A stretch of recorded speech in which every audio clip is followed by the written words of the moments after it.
guys, my name is Jessie Lane Lee and I'm a holistic nutritionist. Also, I am a chaga lover and I'm here to answer all of the questions you guys asked about Nutridom CHAGA supplements. So I'm super excited to jump right into your fantastic questions. One question we got a lot of was, what are the health benefits of chaga? Awesome question!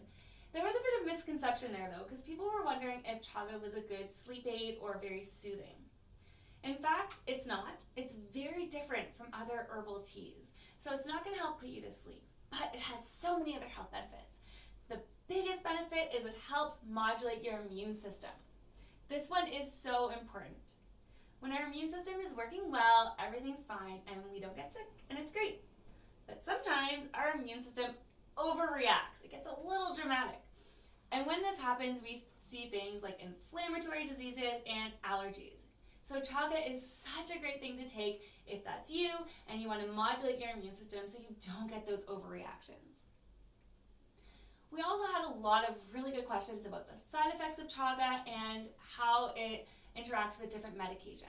And there definitely is a lot of studies on this, and I'm so happy you guys were asking this question. There are medications that if you're taking them, you definitely want to stay away from chaga.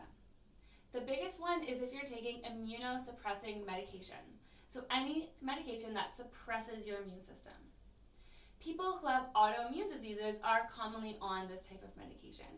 People who have lupus, multiple sclerosis, rheumatoid arthritis, and people who have had an organ transplant. So if that's you, definitely avoid chaga.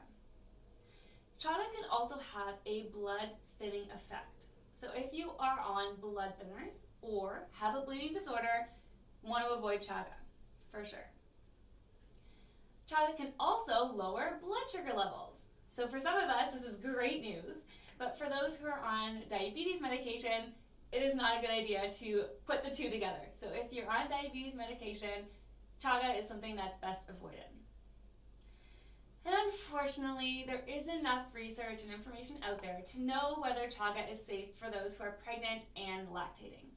So if you're pregnant or nursing, it's a good idea to avoid chaga or double, triple, quadruple check with your healthcare provider before taking it. And finally, if you have a big medical procedure coming up, something like a surgery, you want to avoid chaga for at least 2 weeks. This is because it does have that blood thinning effect and lowering your blood sugar, so that's not something you want to mix with before surgery. We had so many people asking us, what does chaga tea taste like? This is such a great question because how would you know if you've never tried it? So even the darkest of chaga teas,